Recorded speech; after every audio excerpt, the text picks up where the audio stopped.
প্রাণ প্রিয় হিমছড়িবাসী, কক্সবাজারবাসী, জানতে চাচ্ছি আপনারা সকলে কেমন আছেন?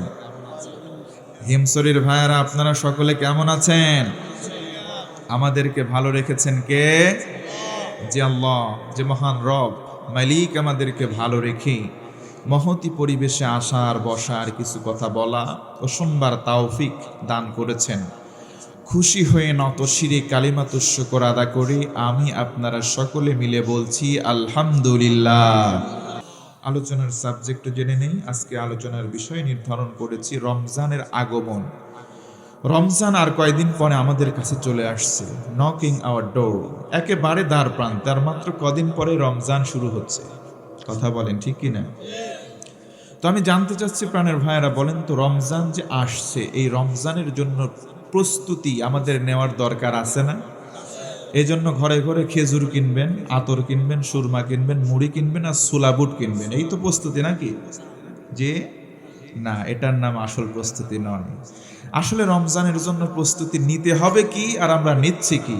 আসল প্রস্তুতির কর্মসূচি আল্লাহর কোরআন এবং সুন্নাহ থেকে আল্লাহ তাআলা যেগুলো বলেছেন সেগুলো আজকে জানার চেষ্টা করব ইনশাআল্লাহ।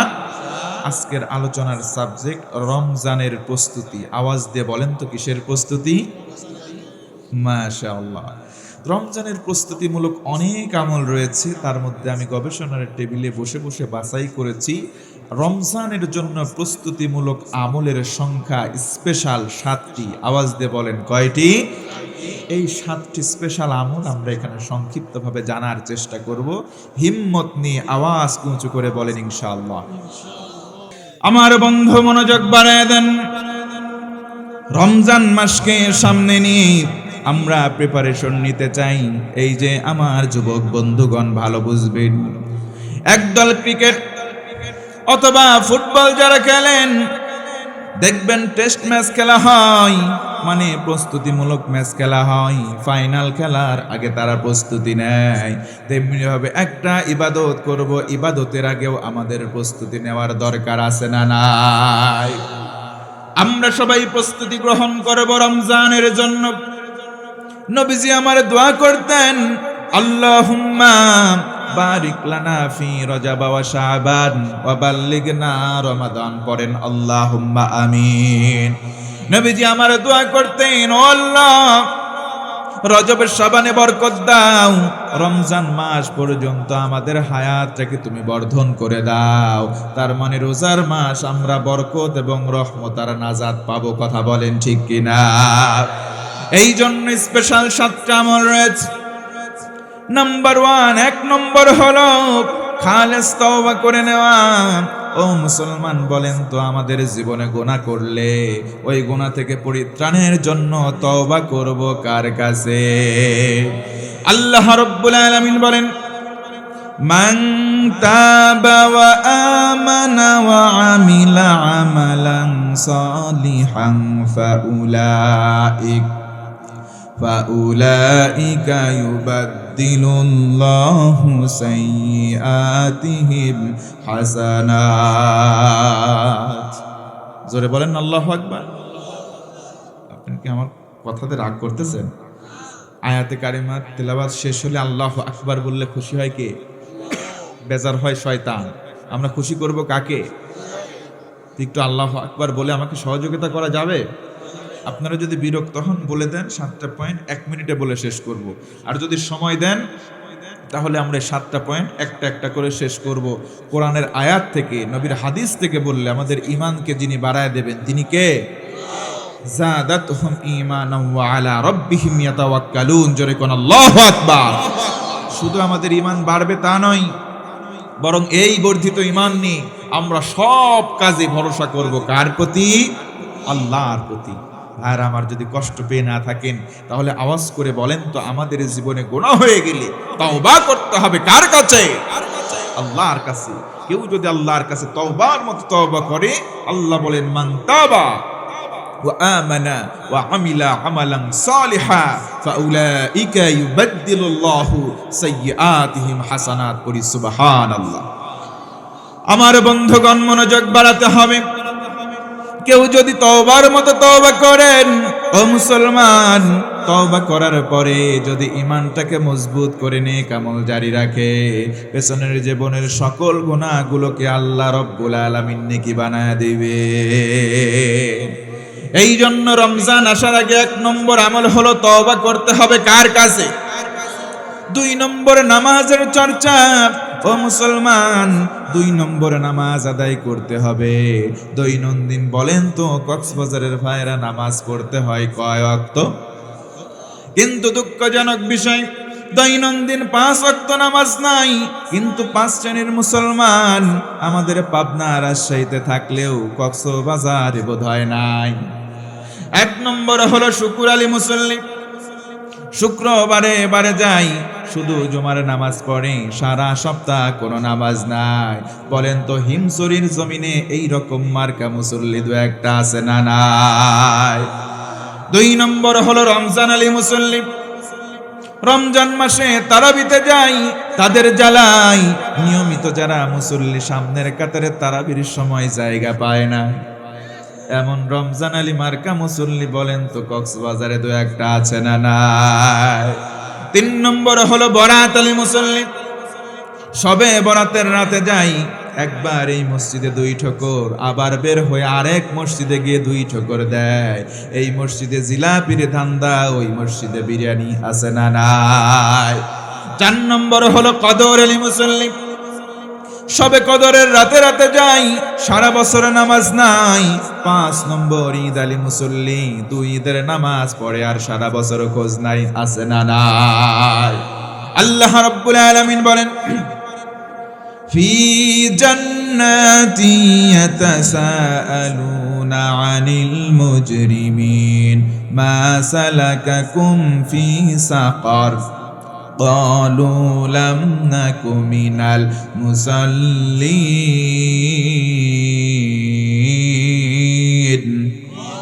আল্লাহ রাব্বুল আলামিন বলেন, ও গোলাম, জান্নাতীরা জান্নাতে চলে গেল, জাহান্নামীরা জাহান্নামে।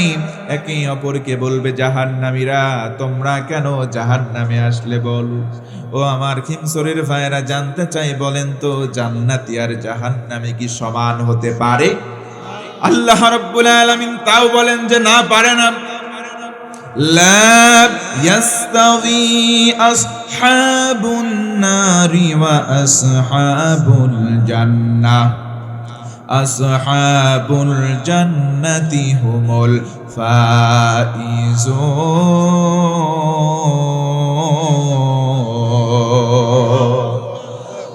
আল্লাহ রাব্বুল আলামিন বলেন, জান্নাতি জাহান্নামী 2 দল, কোন দলের সমান অন্য দল হতে পারে না, বরং চূড়ান্ত সফল হবে তারা, জান্নাতি হবে যারা। সুবহানাল্লাহ।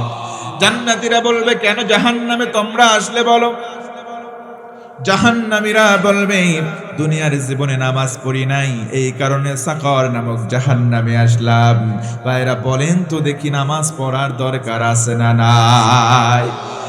আমরা অনেকে নামাজ পড়ি না। যুবক ভাই, তোমাকে বলছি, রাত্রিবেলা শুয়ে যাও, এশার নামাজ নাই, আবার সকাল কোন দিক দিয়ে হয় টের পাও না, ফজর কোন দিক দিয়ে চলে যায় তোমার জানা নাই, আছে না নাই?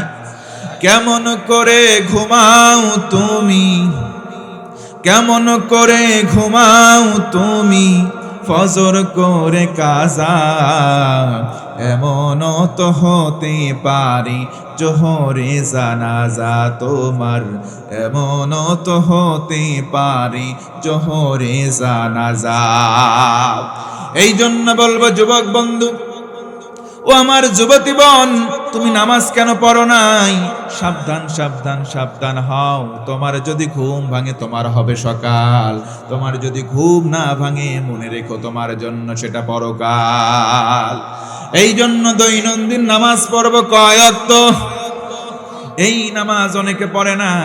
অনেক মুরব্বি আছে, আপনি গিয়ে বলবেন, মুরব্বি বলেন তো মাগরিবের নামাজ কয় রাকাত? মুরব্বি বলবে, নামাজই পড়ি না, রাকাত কেমনে কব? আছে না নাই? ওই মুরব্বিকে আপনি বলবেন, মুরব্বি বলো তো দেখি কদিন আগে একটু জমি কিনলাম, মুরব্বী বলবে কিনলাম মানে জমির দাগ নাম্বার এত, খতিয়ান নাম্বার এত, পরসা নাম্বার এত, আর এস রেকর্ড নাম্বার এত, এস রেকর্ড নাম্বার এত। ফুটস্থ বলে কোন নামাজ কয় রাকাত বলতে পারে না।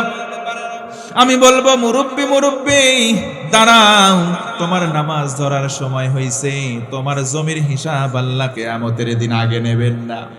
আউয়ালু মা ইউহাসাবু বিহিল আবদু ইয়াউমাল কিয়ামাতিস সালাহ, নবীজি আমার বলেন সর্বপ্রথম কিয়ামতের দিন যেই আমলের হিসাব নেওয়া হবে সেটার নাম অন্য কোনো ইবাদত নয়, সেটার নাম হলো নামাজ। সেটার নাম কি? নামাজ। নামাজের হিসাব নেওয়া হবে কিয়ামতের দিন সর্বাগ্রে। এজন্য নামাজ আমরা পড়বো নাকি ছেড়ে দেব? এই রমজানের প্রস্তুতিমূলক 2 নম্বর আমল হলো নামাজ। অনেকে গুনার মধ্যে লিপ্ত থাকেন। ও যুবক ভাই, তুমি লেপের নিচে গিয়ে ঘরের আলো বন্ধ করে কার সঙ্গে চ্যাটিং করো, পাশের ঘরে আরেকজন আছে সেও দেখে না, কিন্তু দেখেন কে? আমার যুবতী বন্ধুরা, আমার কণ্ঠের আওয়াজ শুনতে পাও? তোমার বয়ফ্রেন্ড 4-5টা হয়, কার সঙ্গে কি করো তোমার মা জানে না, বোন জানে না, ভাই জানে না, বাপ জানে না। কিন্তু সাবধান আমার ভগ্নী, আমার বোন, জেনে নাও সব যিনি একমাত্র স্পষ্ট জানেন, আওয়াজ দিয়ে বলেন তো তিনি কে? আল্লাহু আলিমুম বিযাতিস সুদূর। আমার আল্লাহ তোমার কলিজার ভিতরে কি উদ্বেগ হয়, মনের মধ্যে উকি ঝুঁকি কি দেয়, সব জেনে যাই। সুবহানাল্লাহ। এই জন্য বলবো, তোমার ভিতরে যদি অশ্লীলতা চলে আসে, তোমার ভিতরে যদি পাপাচার চলে আসে, তুমি নামাজ পড়বা, নামাজের মতো নামাজ যদি আদায় করো, আল্লাহ বলেন ইন্নাস সালাতা তানহা আনিল ফাহশাই ওয়াল মুনকার। নামাজ তোমাকে অশ্লীলতা এবং পাপাচার মুক্ত জীবন দেবে। আল্লাহু আকবার বলেন। অনেক মুরব্বী আছে জেনাহের কাজ ছাড়তে চায় না, টুকটুকির বাড়ির সামনে গিয়ে বলে, টুকটুকির মা বয়স আমার বেশি না, চুল কোটা পাহে গেছে বাতাসে। আছে না নাই? আমি বলবো মুরব্বী মুরব্বী, হ্যাঁ, তোমার এক পা কবরে, তোমার হুঁশ এখনো ফিরলো না, আগে নামাজ ধরো। কারণ এইগুলা যত অশ্লীলতা আছে, নামাজের মতো যদি নামাজ হয়, অশ্লীলতা মুক্ত জীবন যিনি দান করবেন তিনি কে? ভাইরা কষ্ট পাচ্ছেন? আমার বন্ধুগণ, রমজানের জন্য প্রস্তুতিমূলক 7টি স্পেশাল আমল। নাম্বার 1, 1 নম্বর হলো তওবা। ও মুসলমান, একটু আওয়াজ দিয়ে বলেন তো তওবা করব কার কাছে? 2 নম্বর হলো ঠিক মতো নামাজ আদায় করব। 3 নম্বর হলো কোরআনের সাথে সম্পর্ক গড়ব। বলেন তো দেখি, কোরআন আমাদের বাড়িতে বাড়িতে 2-1টা আছে না নাই? শাহরু রমাদানাল্লাযী উনসিলা ফীহিল কুরআন।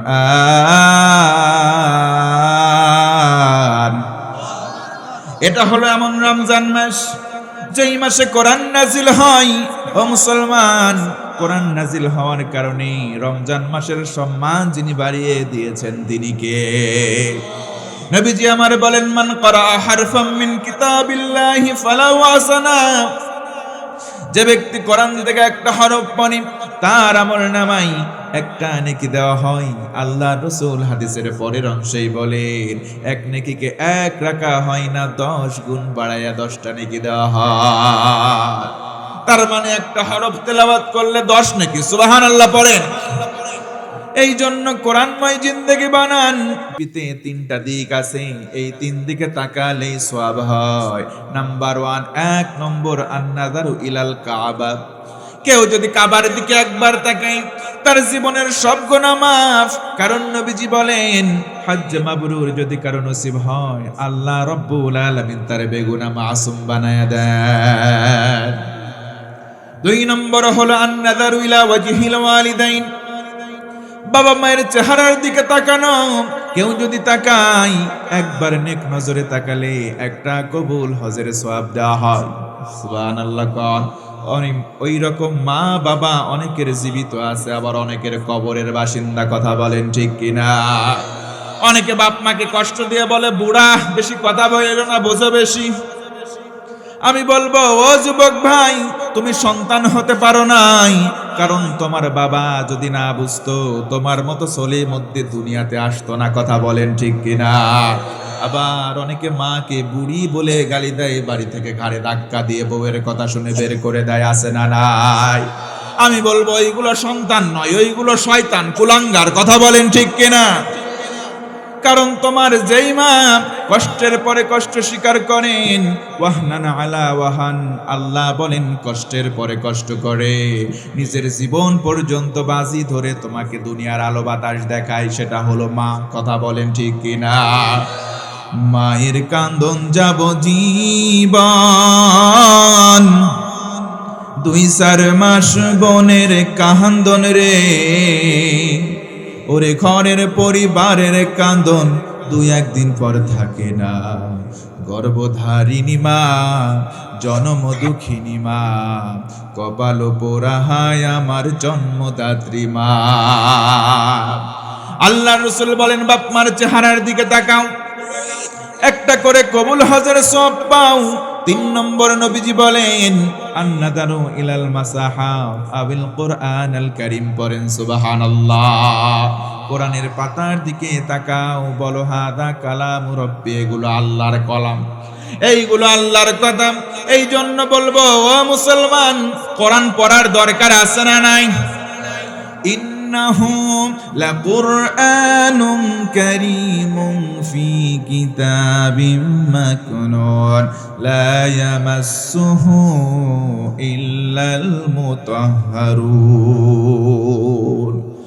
আল্লাহ রাব্বুল আলামিন বলেন বান্দারে, নিশ্চয় সেটা সম্মানের কিতাব। ও মুসলমান, এই জন্য সম্মানের কিতাবকে সম্মান দিয়ে ওযু করে স্পর্শ করতে হবে। ঘোষণা কার? আমরা এই জন্য রমজানের প্রস্তুতিমূলক কোরআন শিখব, কারণ নবীজি বলেন আফদালুল ইবাদাতি তিলাওয়াতুল কোরআন, যত ইবাদত রয়েছে সবচাইতে উত্তম ইবাদতের নাম হলো কোরআনের তেলাওয়াত। বলি সুবহানাল্লাহ। নবীজি আমার আদেশ দিলেন তাআল্লামুল ফারাইদ ওয়াল কুরআন ওয়া আল্লিমুহান নাস ফাইন্নী মাকবুর। ওগো আমার উম্মত উম্মতিরা, তোমরা কোরআন নিজেরা শেখো, তোমরা ফারায়েজ বন্টনের নীতি শেখো, অন্যদেরকে শিক্ষা দাও, কারণ আমি রাসূল চিরজীবন থাকব। তোমাদের দায়িত্ব হলো বাল্লিগু আন্নি ওয়ালাউ আয়া, আমার পক্ষ থেকে যা শুনবে অন্যের কাছে পৌঁছিয়ে দাও। বলেন ইনশাআল্লাহ। আমার বন্ধুগণ, যদি বিরক্ত না হন, একটু বুঝে থাকলে বলেন তো, রমজানের প্রস্তুতিমূলক আমল কয়টা? 7টা আমল। 3 নম্বর কোরআনের সাথে সম্পর্ক রাখবো। 4 নম্বর আমরা মানসিক আর শারীরিক প্রস্তুতি নেব। বলেন ইনশাআল্লাহ। মানসিক প্রস্তুতি নেব, না খেয়ে থাকা লাগে। শারীরিক প্রস্তুতি নেব, শরীরটাকে মজবুত বানাবো। ও মুসলমান, আজকে আমরা যেই খাবারগুলো গ্রহণ করি, খাবারগুলো সুষম খাবার খাই না, বেশিরভাগ আমরা খারাপ খাবার খাই, আছে না নাই? আমরা বেশি ভাজা পোড়া তেলে ভাজা জিনিস খাই, এইগুলো আপনার শরীরের জন্য ভালো কিছু নয়। কথা বলে ঠিক কিনা? আমরা এমন এমন খাবার খাই, অ্যালকোহলিক খাবার খাই, যে কোটা আমার শরীরের জন্য হার্মফুল। কথা বলেন না কেন? তার মানে বোঝা গেল শরীরটাকেও মনটাকেও প্রস্তুত রাখার দরকার আছে না নাই? আমার বন্ধুগণ, 5 নম্বর হলো বেশি বেশি জিকির করব। কার? আল্লাহর জিকির কেমনে করব? 4টা কালেমা আছে। 1 নম্বর সুবহানাল্লাহ, 2 নম্বর আলহামদুলিল্লাহ, 3 নম্বর আল্লাহু আকবার, 4 নম্বর লা ইলাহা। এই 4টা তাসবিহ আমরা আদায় করব। 4টা তাসবিহ আলহামদুলিল্লাহর ব্যাখ্যা দেই। আল্লাহর রাসূল বলেন কিয়ামতের দিন ওই মুসিবতের সময় যখন পার হয়ে গেল, আমি রাসূলের হাতে একটা কালেমার পতাকা, ওই কালেমাটা শুধু কালেমা নয়, ওই কালেমাটা লেখা থাকবে আলহামদুলিল্লাহ। তার মানে লিওয়াউল হামদের পতাকা। বলেন সুবহানাল্লাহ। রাসূল বলেন আমার হাতে পতাকা, আমার পেছনে কত উম্মত, সাথে নিয়ে জান্নাতে গেলাম। দরজায় করা নাড়বো, ফেরেশতা ডেকে বলবে মান আনতা, কে আপনি, আপনার পরিচয় বলেন। রাসূল বলেন আমি বলবো আনা মুহাম্মদ, জোরে বলি সাল্লাল্লাহু আলাইহি ওয়াসাল্লাম। ফেরেশতা বলবেন আপনার জন্য অপেক্ষায় আছি। সুবহানাল্লাহ পড়েন। দরজাটা খুলে দেওয়া হয়, নবীজি আমার সব সাহাবী এবং উম্মতদেরকে নিয়ে জান্নাতে চলে যাবেন। নবীজি বলেন জান্নাতে প্রবেশ করার পর ওই জায়গার মধ্যে ক্লাসিফিকেশন হবে, এই কাতার হয়ে যাবে সম্মানের কাতার 120টা। আল্লাহু আকবার। নবীজি বলেন 80টা কাতার পাবে আমার উম্মত, আর থাকে 40টা কাতার আলা সাইরিল উমাম, অন্য সকল নবীদের উম্মত পাবে 40টা কাতার। তবে মজার বিষয় সামনের কাতারে সবাই স্থান পাবে না। স্থান পাবে কারা? আল্লাযীনা ইয়াহমাদুনাল্লাহা ফিস সাররাই ওয়াদ দাররা। ও মুসলমান, নবীজি বলেন যারা সুখে দুঃখে হর হালতে আল্লাহর প্রশংসা করেছে, বেশি বেশি আলহামদুলিল্লাহ পাঠ করেছে, জান্নাতের প্রথম কাতারে জায়গা পাবে। সুবহানাল্লাহ। এই জন্য তাসবিহ আদায় করব, জিকির করব একজনের, তিনি কে? 6 নম্বর হলো আমরা হালাল রিজিক দিয়ে আত্মশুদ্ধি করব। আজকে সমাজে দেখেন হারাম ইনকাম আছে না নাই?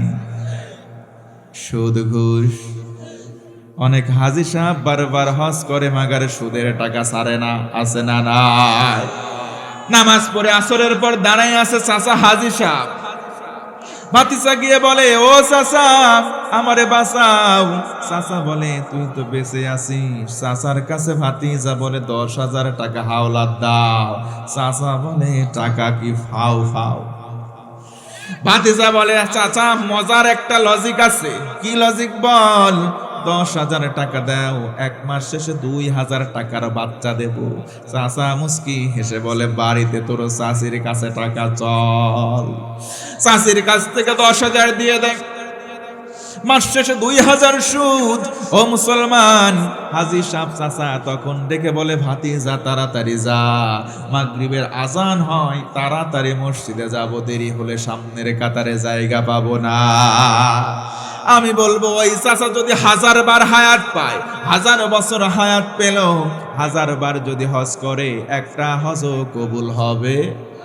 আর যদি নামাজ পড়তে পড়তে কপালে ঘাঁটি ফেলা দেয়, ওই নামাজ 1 রাকাত কেন 1 টুকরা নামাজও কবুল হবে?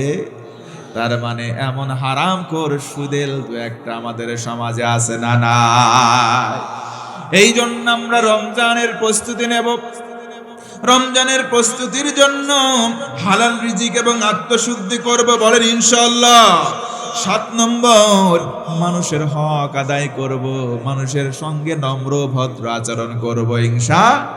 কিন্তু আজকে অনেকে মানুষের হক মেরে খায়, অন্যের হক আদায় করে না, হক মেরে খায়, আছে না নাই? অনেক বাবা আছে হাজি সাহেব, ছেলেরে ডেকে নিয়ে হজে যাওয়ার আগে সব সম্পদ লিখে দেয়, মেয়েগুলোকে বঞ্চিত করে, আছে না নাই? আমি বলবো হাজি সাহেব তোমাকে এই অধিকার আল্লাহ দেয় নাই, কারণ তোমার সম্পদ তো তোমার না, মরার পরে সম্পদ তোমার ওয়ারিসের, কথা বলেন ঠিক কিনা? এই জন্য শুধু এক পক্ষকে দান করে দিলা, অন্য পক্ষের হক মাল্লা, তুমি জাহান্নামী, কথা বলেন ঠিক কিনা? এই জন্য রমজান আসছে আল্লাহর সঙ্গে বান্দার হক। আল্লাহু আকবার বলেন। আল্লাহর সঙ্গে যদি বান্দার হক থাকে আল্লাহ মাফ করে দিবেন, কিন্তু মুসলমান হাক্কুল ইবাদ, যেটা বান্দার সঙ্গে বান্দার হক, বান্দা যদি মাফ না করে আমার আল্লাহ মাফ করবেন না। এই জন্য বলেন তো দেখি, এই 7টা কর্মসূচি নিয়ে রমজানের প্রস্তুতি নেওয়ার দরকার আছে না নাই? আমার বন্ধুগণ আমার দিকে মনোযোগ বাড়ায় দেন। আমরা সবাই প্রতিযোগী হতে চাই। নবীজির জামানায় আমলের কথা শুনলে সাহাবীরা প্রতিযোগী হয়ে যেতেন, এমনকি সাহাবীদের জামানায় খোলাফায়ে রাশেদার সময় সবাই প্রতিযোগী মনোভাব দেখাতেন। আমি 7টা আমলের কথা বললাম, আপনি শুনেই খালাস হবে না, বরং ইবাদতের জন্য একটু আমাদের উদ্গ্রীব হওয়া লাগবে, আমাদের আকাঙ্ক্ষাকে তীব্র করার দরকার। জোরে বলেন তো আছে না নাই? সাহাবীর ঘটনা বলি, মনোযোগ বাড়ায় দেন। আল্লাহর নবীর জামানার পর খোলাফায়ে রাশেদার জামানা, আল্লাহর নবীর সাহাবী হযরতে আবু বকরের শাসন আমল, মনোযোগ আছে আপনাদের?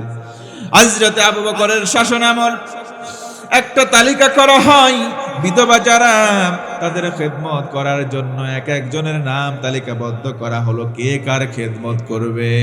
সবাই যার যার মতো তালিকা অনুযায়ী খেদমত করা শুরু করে দিলেন। আল্লাহ আরেকজন সাহাবী হযরত ওমর, ও আমার মুসলমান ভাই একটু মনোযোগ বাড়ান, আল্লাহর নবীর সাহাবী হযরত ওমর, একটু আওয়াজ করে বলেন তো তিনি নরম নাকি গরম? কেমন গরম? নবীজি বলেন, আমার ওমর রাস্তা দিয়ে হেঁটে যাই, কমপক্ষে 40 দিন শয়তান ওই রাস্তার পাশাপাশি ফিরতে পারে না। সুবহানাল্লাহ। নবীজি বলেন, আমার পরে কোনো নবী নাই, কোনো রাসূল নাই, আমার পরে কেউ নবুয়ত লাভ করলে লাকানা ওমর, হযরত ওমরকে আল্লাহ রাব্বুল আলামিন নবুয়ত দান করবেন। সুবহানাল্লাহ। এই ওমরের কথা একটু না বললেই নাই। যেদিন তিনি ইসলাম কবুল করেন, আল্লাহর নবীকে প্রশ্ন করেন, নবীজি আল্লাহ রাসূল আর কোরআন সম্পর্কে জানতে চায়। আল্লাহর রাসূল বললেন, তিনটার ব্যাপারে কোনো সন্দেহ নাই।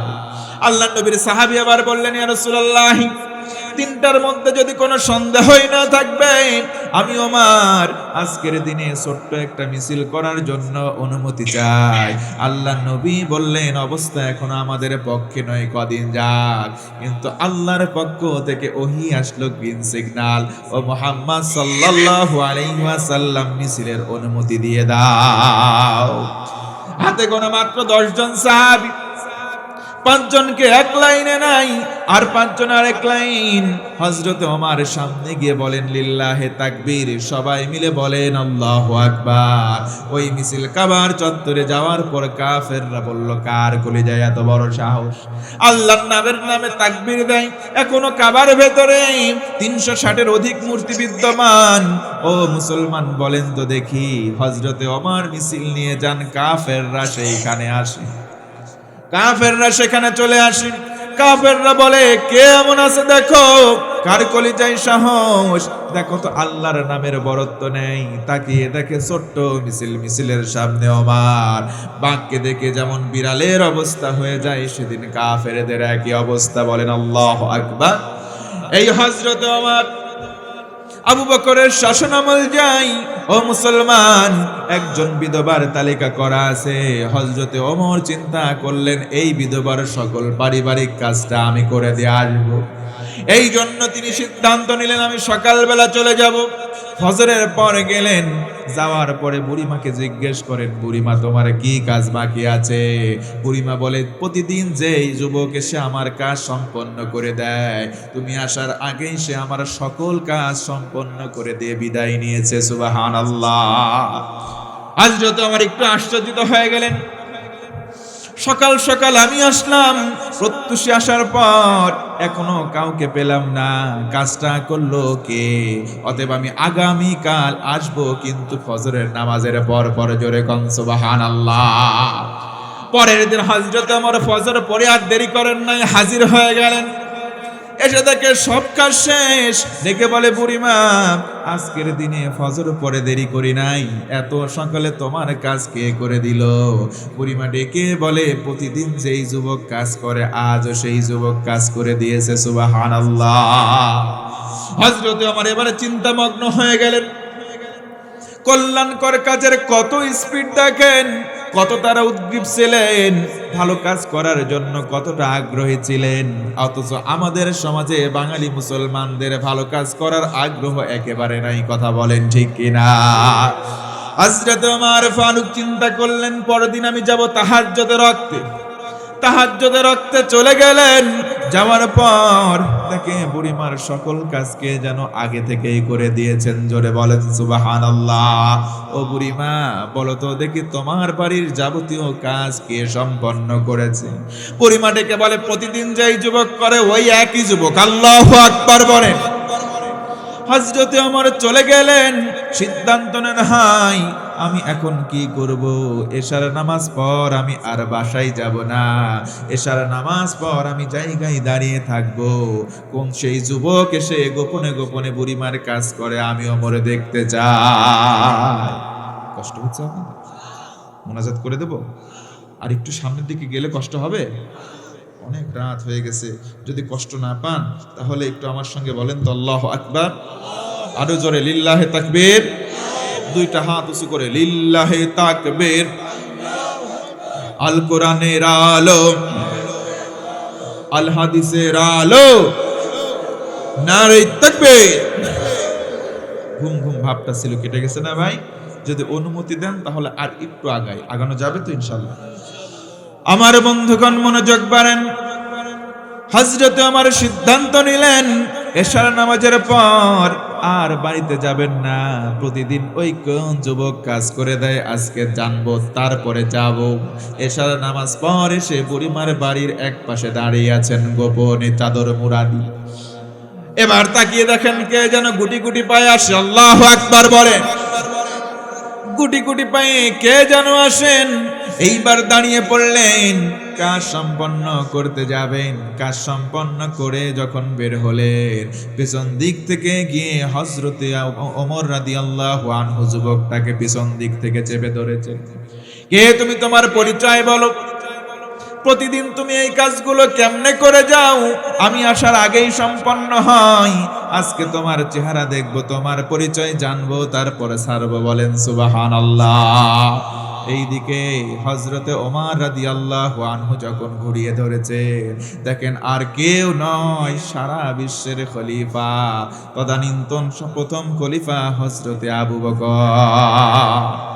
হযরতে আবু বকরকে দেখে আশ্চর্যিত হয়ে যায়, বলে ও খলিফা, আপনি শুধু একটা আদেশ দিবেন, 1000 জন এই বুড়িমার খেদমত করার জন্য লাইন দেবে।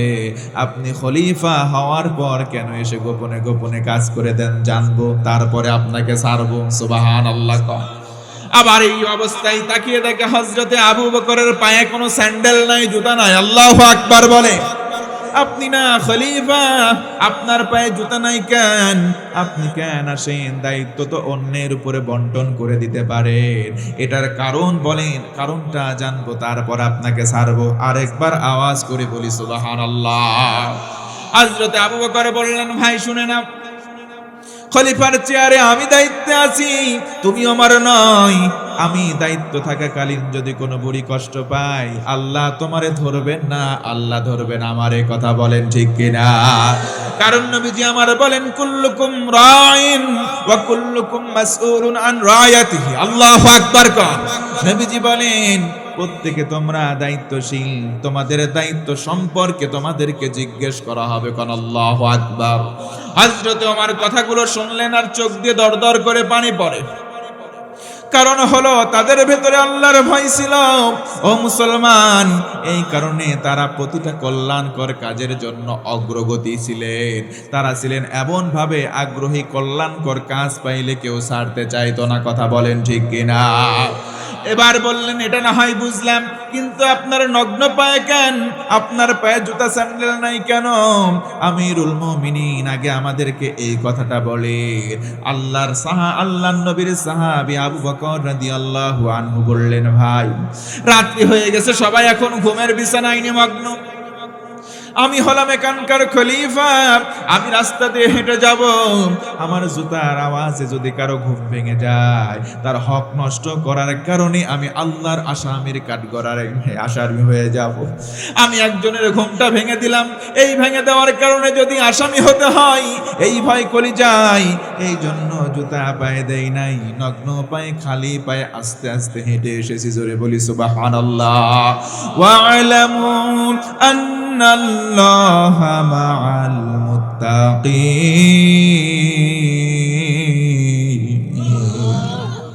আল্লাহ রাব্বুল আলামিন বলেন, বান্দার কলিজায় যদি আল্লাহর ভয় থাকে, জেনে রাখো, শুনে রাখো, আমি আল্লাহ বললাম, বান্দা তোমার কলিজায় আল্লাহর ভয় পয়দা হলে আমি আল্লাহ তোমার সঙ্গী হয়ে যাব। জোরে বলুন সুবহানাল্লাহ।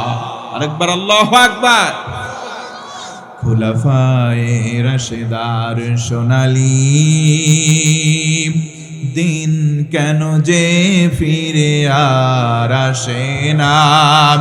মানুষে বেতার অধিকার কেন যে প্রাণ খুলে হাসে না? চারিদিকে শুধু শুনি হাহাকার, অন্যায় জুলুম অবিচার। এই শোষণের কি অবসান, কোনদিন আর কি হবে না। খুলাফায়ে রাশেদার সোনালী দিন কেন যে ফিরে আর আসে না। মানুষে পেয়ে তার অধিকার, কেন যে মন খুলে হাসে না, কেন যে প্রাণ খুলে হাসে না। ওই সময় যদি আমাদের জন্ম হতো, আমরা নবীর সাহাবী হতাম। ও মুসলমান, এই জন্য কবি সুন্দর করে বলে, জন্ম আমার নবীর যুগে হলে কেমন হতো, জন্ম আমার নবীর যুগে হলে কেমন হতো। দুনয়নে রসূল পাক দেখিলে কেমন হতো, দুনয়নে রসূল পাক দেখিলে কেমন হতো। জন্ম আমার নবীর যুগে হলে কেমন হতো। আসত ভেসে হযরতে বেলালের মধুর আযান, যে আযানে ছিল এমন প্রেম মুগ্ধ রহমান। দয়ার নবীর পিছে নামাজ পড়লে কেমন হতো, জন্ম হলে কেমন হতো। মারহাবা কবেন না? একটু জোরে বলা যাবে না মারহাবা? আলহামদুলিল্লাহ, রাত অনেক গভীর হয়ে গেছে। আপনাদের যদি কষ্ট না হয়, তাহলে এই 5টা আমল যদি কারো ভিতরে আসে, তার জীবনটা কেমন ভাবে পরিবর্তন হয় আর একটা মিসাল দিতে চাই, যদি অনুমতি পাই। জি জি জি হুজুর, 1 ঘন্টার কথা কয়ে কয়ে আর কতক্ষণ জ্বালাবেন? হ্যাঁ জি, নবীজি আমার বলেন, মাজলিসু ফিকহিন, হযরত উলামায়ে কেরাম চারপাশে আছেন। আমি যদি কোনো কথা বানোয়াট বলি, তাহলে আমার টুটি চেপে ধরবেন, আমি অনুমতি দিলাম। নবীজি আমার বলেন, মাজলিসু ফিকহিন খায়রুম মিন ইবাদাতি 60 সানা। নবীজি বলেন, এই যে জুলুসে ফিক, যেখানে কোরআন এবং সুন্নাহ থেকে বলা হয়, কেউ যদি এসে বসে আমল করে নাই, সাআতুম মিনাল ইলম, ইলম থেকে একটা সেকেন্ড শুধু শুনে আমল করে নাই, নবীজি বলেন এক ব্যক্তি 60 বছর ধরে ইবাদত করে কিছু সওয়াব কামাই করে, ওটা যদি এক পাল্লাই দেওয়া হয়, আর এখানে বসে থাকা মানুষের 1 সেকেন্ডের নেকি আরেক পাল্লাই দেওয়া হলে, এই ব্যক্তির 1 সেকেন্ডের নেকি 60 বছরের নেকির চাইতে ভারী হয়ে যায়। খুশি না বেজার? এখানে বসে থাকলে একটা কথা বলতে পারি, আপনার জীবনে যদি কোনো লাভ নাও হয়, আল্লাহি তাল্লাহি বিল্লাহি, এখানে যতক্ষণ বসে থাকবেন আপনার কোনো ক্ষতি হবে না ইনশাআল্লাহ। প্রশ্বাসে নিঃশ্বাসে আমাদের নেকি লেখা হবে ইনশাআল্লাহ। আমার বন্ধুগণ, গভীর মনোযোগ বাড়ায় দেন। আল্লাহর নবীর জামানায় নবীজি কোরআনের দাওয়াত দেন। নবীজি কোরআনের দাওয়াত দিতে দিতে আল্লাহর নবীর দাওয়াত কেউ কেউ কবুল করে মুসলমান হয়ে যান, আবার কেউ কেউ নবীজিকে পাগল পাগল আখ্যা দেয়। নবীজি আমার সিজদারত হন, নবীজির মাথার উপরে উটের মরা পচা নারী ভুড়ি দুর্গন্ধযুক্ত এসে চাপা দেয়। আল্লাহর নবীর মাথা মোবারক নোংরা হয়ে যায়। নবীজি আমার তাদের জন্য বদদুয়া করেন নাই, সুবহানাল্লাহ। আল্লাহর নবীদের দাওয়াতের খবর শুধু মক্কায় নয়, ইয়াসরিব তথা মদিনায় চলে গেল। আল্লাহু আকবার বলেন। আল্লাহর নবীর একজন সাহাবী, নাম তার হযরতে আবু যর গিফারি রাদিয়াল্লাহু তাআলা আনহু, তখনও ইসলাম কবুল করেন নাই। তার কাছে নবীজির সংবাদ চলে গেল, নবীজি আমার দাওয়াত দেন। কেউ কেউ দাওয়াত কবুল করেন, কেউ কেউ কবুল করে না। নবীজিকে বাধার সম্মুখীন করা হয়। তৎকালীন নেতারা সিদ্ধান্ত নিল, বলো দূর থেকে যারা আসবে তাদেরকে বলবে আমাদের এলাকায় একটা পাগল আছে, নাম তার মোহাম্মদ। জোরে কন্যা আউযুবিল্লাহ। পাগলের কাছে তোমরা যাবে না, পাগল কি বলে সেটাও শুনবে না। দূর থেকে যারা চলে আসলো, সিদ্ধান্ত নয় হাই আমরা যদি আসলাম এত বছর আসি, পাগলের কথা বলা হয় না। যেহেতু এলাকায় পাগল আছে বলেছে, পাগল কোথায় আছে, পাগল না দেখে দেশে ফিরে যাব না। নবীজি আমার মন খারাপ করে বসে আছেন, কারণ কেউ ইসলাম কবুল করেন, কেউ কবুল করে না। আমার আল্লাহ সান্ত্বনা বাণী শোনায়া দিলেন, তাহা মা আনসালনা আলাইকাল কুরআনা লিতাশকা। রাসূল আপনার মন খারাপ করবেন না, কারণ কোরআন আপনার সম্মানটাকে নষ্ট করবার জন্য নাজিল করি নাই। কোরআন নাজিল করেছি আপনার ভাগ্যকে গগনচুম্বী বানাবো। সুবহানাল্লাহ। নবীজির দাওয়াতের কথা হযরতে আবু যরের কাছে পৌঁছে গেল। হযরতে আবু যর তখন ইসলাম কবুল করেন নাই। তিনি একজন গিফার গোত্রের সম্মানিত ব্যক্তি। অনেকগুলো খেজুরের বাগান ছিল, অনেকগুলো উট দুম্বা ছিল। ছোট ভাইকে বলল, ছোট ভাই তুমি একটু মক্কায় চলে যাও, মক্কায় গিয়ে মুহাম্মদ তার সম্পর্কে খবর এনে দাও। ছোট ভাইকে মক্কায় পাঠিয়ে দিল। ছোট ভাই এসে মক্কা থেকে নবী সম্পর্কে তেমন কোনো তথ্য নিয়ে বাড়িতে যেতে পারে না। হযরতে আবু যর তখন সিদ্ধান্ত নিলেন, ছোট ভাইকে দেওয়া হবে না, আমি নিজেই যাব। আল্লাহু আকবার বলেন। ছোট ভাইকে দায়িত্ব দেয়, বলে আমার খেজুর বাগানগুলো দেখবা, আমার উট দুম্বা যা কিছু আছে পশু তুমি পালন করবা। আমি মুহাম্মদ সম্পর্কে সঠিক তথ্য নিয়ে আমি আবার ইয়াসরিব তথা মদিনায় ফিরতে চাই। চলে গেলেন মক্কায়, কাবা চত্বরে বসে রইলেন। নবীজির সম্পর্কে জানতে চাইবেন, সাহস পায় না, জায়গায় বসা। এমন করতে করতে কাউকে জিজ্ঞেস করবে যে মুহাম্মদ কে, এমন বলার সাহস পাই নাই। সারাদিন চলে গেল, একবারে সন্ধ্যা ঘনিয়ে আসলো। পাশ দিয়ে হেরে যাচ্ছেন হযরতে আলী। দেখে বলে, ও আগন্তুক, তোমাকে কোনোদিন দেখি নাই, দেখে মনে হয় আজনবী বিদেশী। তুমি কোথায় এসেছো, কার সন্ধানে? ডেকে বলে, আমি যার সন্ধানে এসেছিলাম তার কোনো সন্ধান পায় নাই। হযরতে আলী বললেন, কোনো সমস্যা নাই, তুমি আজকে আমার বাড়িতে মেহমান হতে পারো। আল্লাহু আকবার বলো। হযরতে আলী নিয়ে যান, মেহমানদারিত্ব করলেন, রাত্রিবেলা শয়ন করার বিছানার বন্দোবস্ত করে দিলেন। সকালবেলা নিজের হাতে নিয়ে এসে আবার ওই জায়গায় ছেড়ে দিয়ে বললেন, ভাই তোমার সেই কাঙ্ক্ষিত ব্যক্তিটাকে এই জায়গায় বসে তুমি সিদ্ধান্ত নাও কেমন করে তুমি ঢুঁড়ে বের করবা। সেই দিন সারাদিন অতিবাহিত হয়ে গেল। আবার সন্ধ্যাবেলা আলী রাদিয়াল্লাহু আনহু বাড়ির দিকে যান। যাওয়ার সময় দেখেন জায়গায় বসা। ডেকে বলে, ভাই তোমার সেই কাঙ্ক্ষিত লোকটাকে তুমি পেয়েছো নাকি? হযরতে আবু যর বলেন, না এখনো আমি তার কোনো সন্ধান পাই নাই। সন্ধ্যা যেহেতু হয়ে গিয়েছে, চলো ভাই আজকেও আমি আলীর বাসায় তুমি মেহমান। সুবহানাল্লাহ। দ্বিতীয় দিন চলে গেল, তৃতীয় দিন আবার একই অবস্থা। সাথে করে আবার বাড়িতে নেন। কিন্তু এই দিন হযরতে আলী জোর করে বলেন, ভাই আমি একটা গোপন কথা জানতে চাই। তিন দিন হয়ে গেল তোমার সেই মানুষের সন্ধান পাও নাই, মানুষটাকে আমাকে কি বলা যায়? 3 দিনের আপ্যায়ন দেখে আবু যর বললেন, না একেই বলা যায়, কারণ 3 দিন চেনা নাই জানা নাই বিদেশি মানুষ। 3 দিন তার বাড়িতে থাকতে দিল, খেতে দিল, তার কাছে বিশ্বস্ততার সঙ্গে গোপন কথাটা বলা যায়। বলেন সুবহানাল্লাহ। বলে, আমি যার কাছে এসেছি তার নাম মুহাম্মদ সাল্লাল্লাহু।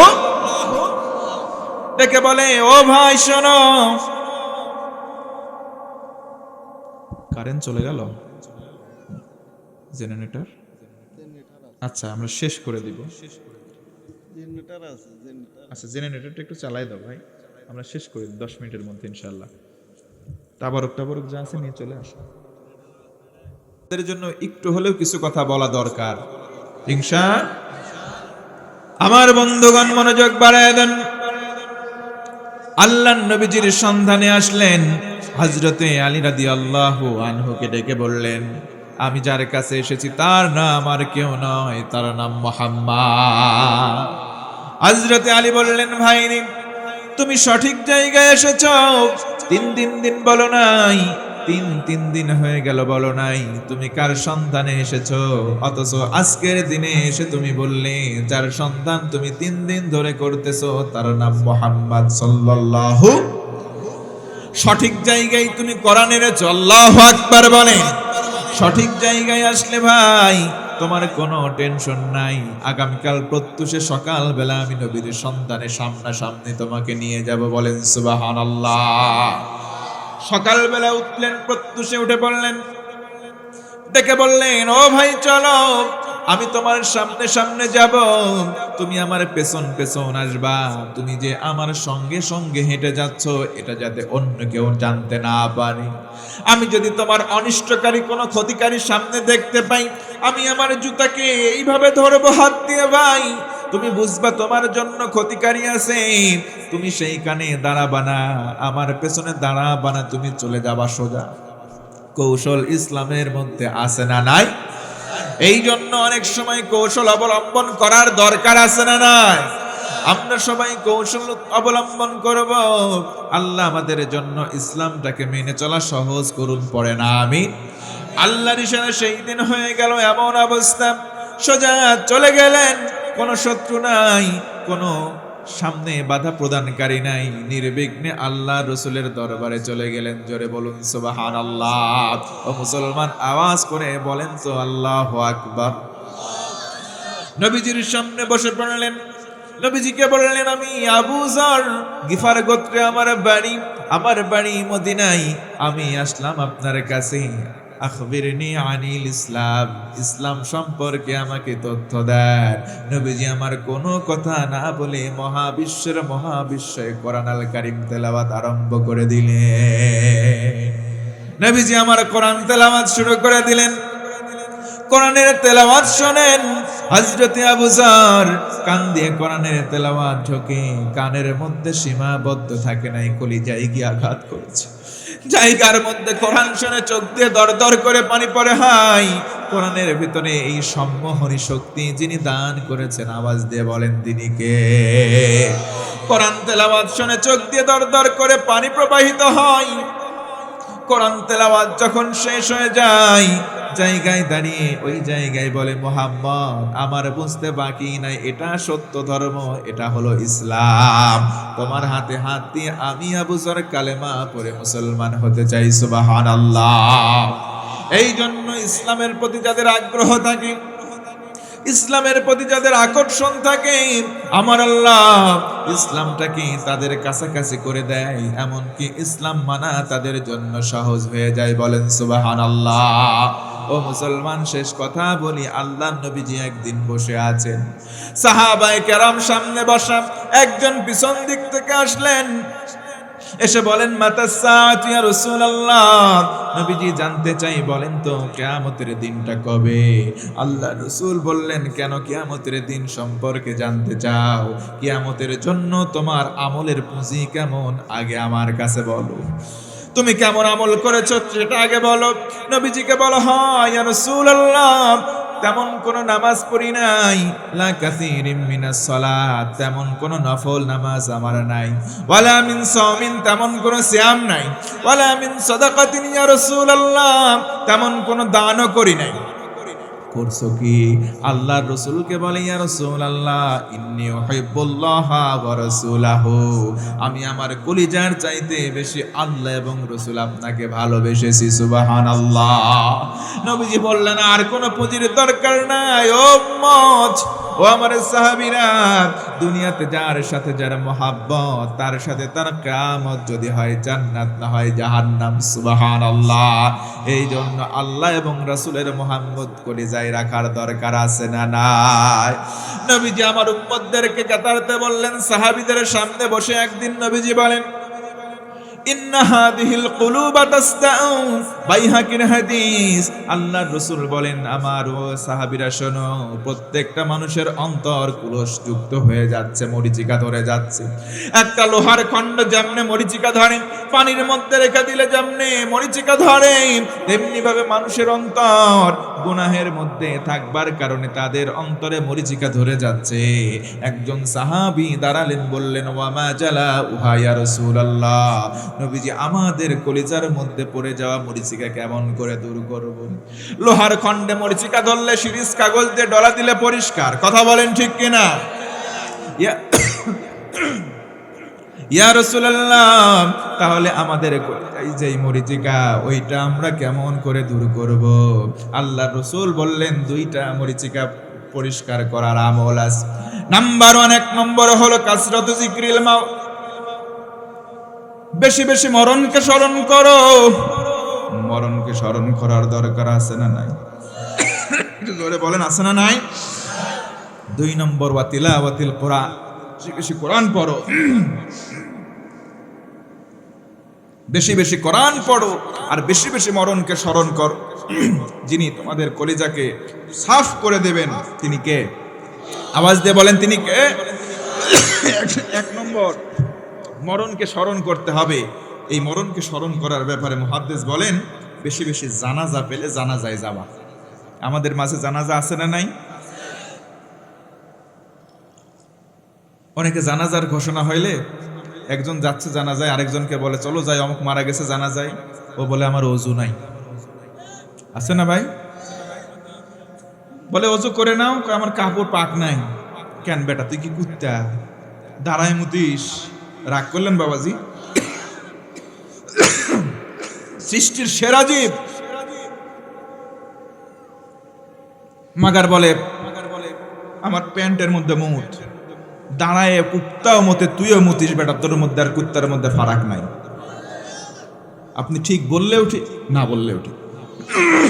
আল্লাহ হেদায়েত দাও, কারণ আমিন।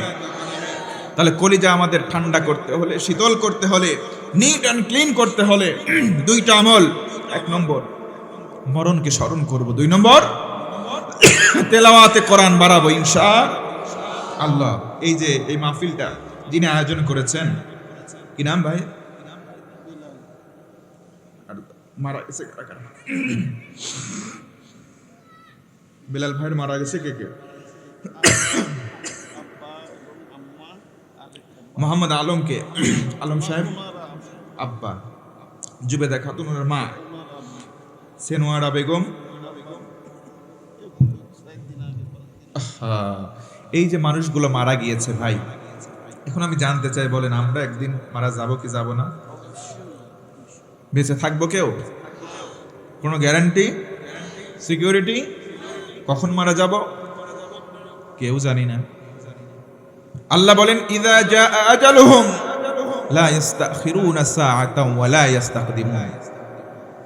যখন তোমার সময় শেষ, কার্ড ফেরেশতার হাতে, মালাকুল মাউত হাজির, 1 সেকেন্ড তোমাকে অবকাশ দেওয়া হবে না। সামনেও যেতে পারবা না, পেছনেও যেতে পারবা, জায়গায় মরাই লাগবে। মরার জন্য প্রস্তুতি আমাদের নেওয়ার দরকার আছে না নাই? তাহলে বেশিরভাগ মরণের একটাই আমরা আল্লাহর কাছে চাই, আল্লাহ ইমানে মরণ দিও, কারণ আমিন। কারণ যে ব্যক্তি ইমানদার অবস্থায় মারা যাবে সে জান্নাতে যাবে, যে বেঈমান হয়ে মারা যাবে সে জাহান্নামে যাবে। ইমানটা কি? সংক্ষেপে বলি, নবীজি বলেন ভালো কাজ করার পরে যদি তোমার ভিতরের থেকে তৃপ্তি আসে যে না আমার আনন্দ লাগতেছে, আপনি মুমিন। সুবহানাল্লাহ কোন? খারাপ কাজ করার পরে যদি আপনার অনুশোচনা আসে, না রে কাজটা খারাপ করে ফেললাম, আপনি মুমিন। সুবহানাল্লাহ কোন? তার মানে আপনার ভিতরে ঈমান আছে। ভালোকে যারা ভালো বলে, মন্দকে যারা মন্দ বলে, তাদের ভিতরে ঈমান আছে।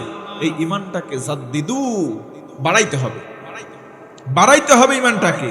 ঈমান বাড়ানোর আমল কোরআনের তেলাওয়াত, কোরআনের সংস্পর্শ, ইসলামের বিধিবিধান সামনে আসলে সামিআনা ওয়া আতানা, মানবো, কোনো শর্ত বাদ দিয়ে। ইসলামের কথা শুনবো, সামিআনা ওয়া আতানা, সঙ্গে সঙ্গে সারেন্ডার করে মেনে নেব ইনশাআল্লাহ। যেহেতু আমরা সবাই মারাই যাব, আজকের মাইয়াতদের উদ্দেশ্য করে দোয়ার অনুষ্ঠান। শুধু তাদের জন্য দোয়া করব খাস করে তা নয়, তাদের জন্য অবশ্যই দোয়া করব। বাদবাকি উপস্থিত জনতা আমরা আমাদের সবার আত্মীয় স্বজনের জন্য দোয়া করব, সর্বোপরি দেশবাসীর জন্য দোয়া করব ইনশাআল্লাহ। হ্যাঁ আমার এত লম্বা সময় আমি বোঝানোর চেষ্টা করেছি, আমার সঙ্গে আওয়াজ দিয়ে আমাকে সহযোগিতা করবেন যে ভাইরা রমজান আগমন করছে, এই রমজানের প্রস্তুতি নেওয়ার জন্য তাহলে আমরা এখনই কালকে থেকে গিয়ে খেজুর আর মুড়ি কিনবো নাকি? ছোলা বুট কিনবো, বেসন অনেকে কিনে রেডি করে রাখছে। আপনি বললে দেখেন, বিশ্বাস করেন অনেকে কিনে রেডি করে রাখছে। কিন্তু রমজানের জন্য আসল প্রস্তুতি সেইগুলো নয়। কলিজার টুকরা ভাইয়েরা, কক্সবাজারের ভাইয়েরা, রমজানের প্রস্তুতির জন্য সেইগুলো নয়। 1 নম্বর, জীবনে যা করছি গোনা থেকে তওবা করব কার কাছে? 2 নম্বর, নামাজটাকে আমরা সলিড করে নেব রোজা আসার আগে ইনশাআল্লাহ। 3 নম্বর, কোরআনের সাথে সম্পর্ক জুড়ে নেব, কারণ রোজার মাস আর কোরআন দুটা একেবারে অতপ্রতভাবে জড়িত। 4 নম্বর, রোজার জন্য মানসিক আর শারীরিক প্রস্তুতি আগে থেকেই গ্রহণ করব ইনশাআল্লাহ। 5 নম্বর, বেশি বেশি জিকির করব কার? 6 নম্বর, হালাল রিজিক দিয়ে আমাদের পরিবারটা সাজাবো, হালাল রিজিক দিয়ে ইনশাআল্লাহ। 7 নম্বর, মানুষের হক আমরা নষ্ট করব না ইনশাআল্লাহ। কোন আমার মা বোনদের জন্য 1 মিনিটে বলি 4টা আমল। নবীজি বলেছেন 4টা আমল কোন মা বোন করলে জান্নাতের 8টা দরজা তার জন্য খোলা, সুবহানাল্লাহ। 1 নম্বর নামাজ, 2 নম্বর রোজা, 3 নম্বর ফরজ পর্দা। যদিও দুঃখজনক বিষয়, এই পর্দা আজকে সমাজে নাই। পর্দা নাই বিষয়টা তা না, পর্দা আছে কোথায়? ঘরের দরজা আর জানালায়। মায়েরা যে শাড়ি পরে ওইটা শাড়ি না, ওইটাকে মশারিও বলা যায়। এমন ভাবে শাড়ি পরে পিঠের দিকে অনেক অংশ ফুটবলের মাঠের মতো বের হয়ে থাকে। ও মা, আমার কণ্ঠ যারা শুনতে পান তাদেরকে বলি, আপনি শাড়ি পরে ব্লাউজ পরে পিঠের মধ্যে ফাঁকা জায়গা রেখে ফুটবলের মাঠ বানায় রাখবেন, আর আমার যুবকদের ভেতরে কেউ মেসি আর নেইমারের মতো একটু কিক মারতে গেলে দোষ হবে, এটা কিন্তু সম্ভব না। কারণ মনে রাখবেন, এক হাতে কোশ্চিনকালেও তালি বাজে। এজন্য আপনাকে আল্লাহ তাআলা তৈরি করেছে ফি বুয়ুতিকুন্না, আপনি ঘরের মধ্যে থাকবেন, আপনার সৌন্দর্য আপনার স্বামীকে দেখাবেন। আজকে স্বামীকে না দেখায় পর পুরুষকে আকর্ষণের জন্য বাইরে যায় আর ড্যাং ড্যাং করে হাঁটে, আসে না নাই? এমন বোরখা পরে, বোরখা চাকচিক্যময়, মানুষের চোখ ওই দিকে না গেলেও বোরখার চক্র বক্রা এমন ডিজাইন, চোখ ওর মধ্যে হেনে যায়। কথা বলেন, আসে না নাই? এই জন্য কিছু স্বামীও দায়ী, তার বাপও দায়ী। কারণ বাপ এবং মা যদি মেয়েকে কঠোর হস্তে দমন করে, মেয়ে কখনো উচ্ছৃঙ্খল হয়ে বাইরে যেতে পারে না। আবার অনেকে আছে এমন যে বউকে মোটরসাইকেলের পেছনে বসায় নাই, অর্ধলঙ্গ করে নিয়ে বুম বুম করে রাস্তা দিয়ে যায়। এই যে ধরেন মেরিন রোড দিয়ে যায়, আর মোড়ে যায়, যেখানে লোক বেশি ওই জায়গায় আস্তে করে গিয়ার মারে, বুম বুম, মানে লোকজন আমার দিক তাহাও, আমার পিছে একটা মাল আছে। মানে ও নির্লজ্জ বেহায়া, নিজের বউকে নিজে না দেখে অন্যরে দেখায় হক আদায় করে বেড়াচ্ছে। কথা কোন আছে না নাই? ওর মতো 3rd ক্লাস লোক আর বাংলাদেশে এটাও থাকতে পারে না। কি রাগ করলেন ভাই? এরকম মানুষ আছে না ভাই? আমরা বউকে খুব ভালোবাসি, যারা বউকে ভালোবাসেন অন্যরে দেখাবেন না, নিজে দেখবেন ইনশাআল্লাহ। বউকে ভালোবাসেন তো? আওয়াজ নাই। আর যে কথা হ্যাঁ, ও বিয়েই করে না, তার মানে কার বউ ভালোবাসে? হ্যাঁ, নিজের বউ এখনো অনেকে ভালোবাসতে চায় না, অন্যের বউ ভালোবাসে। কথা কোন আছে না নাই?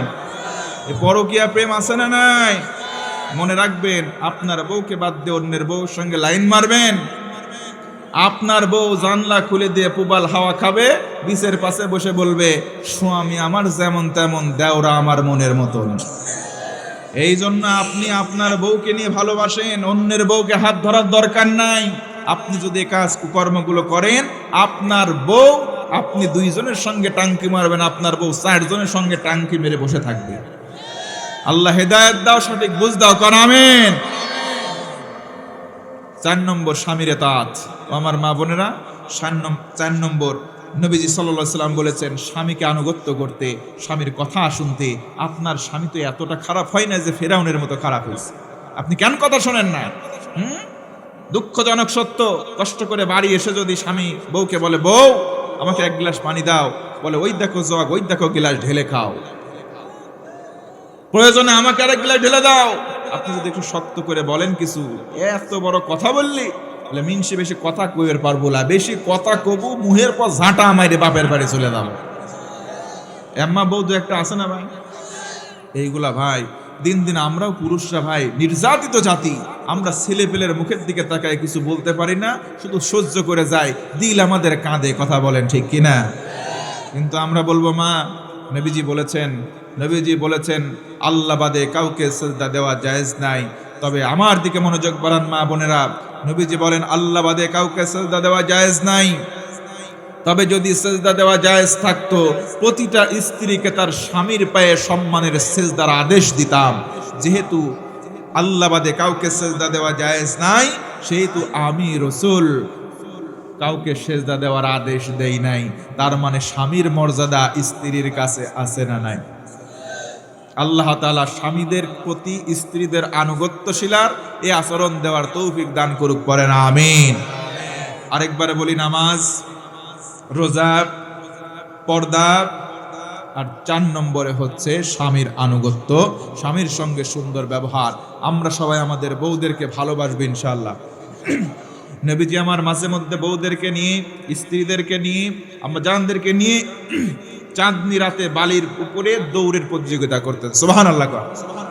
এই কাজ আপনি করবেন, সুন্নাত আদায় হয়ে গেল। মহাব্বত যিনি বাড়ায় দেবেন তিনি কে?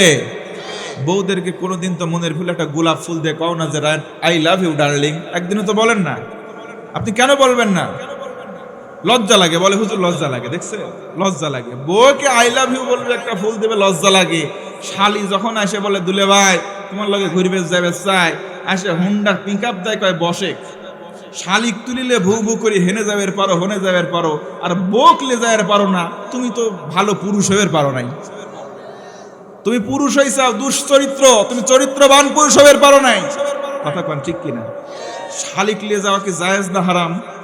তুমি হারাম ডাকলে আরাম পাইছাও, কিছু দূর যাইছাও, আবার সোজা রাস্তা, যে সুন্দর রোড, ইটুটুক যাইছাও, শালিক পিছনে খালি ব্রেক মারতে চাও। হ্যাঁ, ধান্দাবাজ তুমি কম লয়, আর বকলে যাইয়ের পারো না। তার মানে বোঝা গেল তোমার চরিত্রের ভিতরে সমস্যা আছে। কথা কন ঠিক কিনা?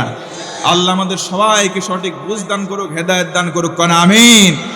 যতটুকুন বলেছি কোরআন, সুন্নাহ এবং বাস্তবতার নিরিখে বলার চেষ্টা করেছি। লম্বা সময় কষ্ট দিয়েছি। একটু জানতে চাচ্ছি, আমার এই লম্বা সময় আপনারা কি আমার থেকে কষ্ট পেয়েছেন ভাই? আমি ইচ্ছা করে কোনো ভুল কথা বলি নাই। অনিচ্ছায় যদি কোনো ভুল মুখ খুশকে বের হয়, সর্বাগ্রে সর্বপ্রথম আল্লাহর কাছে মাপ চাই। আপনাদের সকলের কাছে ক্ষমা সুন্দর দৃষ্টি আহ্বান করে আমি আমার এলোপাতারি কর্কশ ভাষার বক্তব্য এখানে ইতি টানতে চাই এবং আশাবাদ ব্যক্ত করছি, আবার দেখা হবে। দেখা হবে বন্ধু, যদি বেঁচে থাকি, কথা হবে আবার। চারিদিকে মৃত্যু হাহাকার শুনি, ক্রন্দন হৃদয়ে সবার। মনটাকে ধুয়ে মুছে সাফ করে নাও, বেলা বুঝি হয়েছে যাবার। কথা হবে আবার, দেখা হবে আবার ইনশাআল্লাহ। দুনিয়াতে যদি আর দেখা না হয়, আল্লাহ যেন জান্নাতে আরেকটা বার আমাদের দেখা করার সুযোগ দেয়, পড়েন আমিন। বারাকাল্লাহু লানা ওয়া লাকুম ফিল কুরআনিল আযীম। আসসালামু আলাইকুম ওয়া রাহমাতুল্লাহি ওয়া বারাকাতুহু।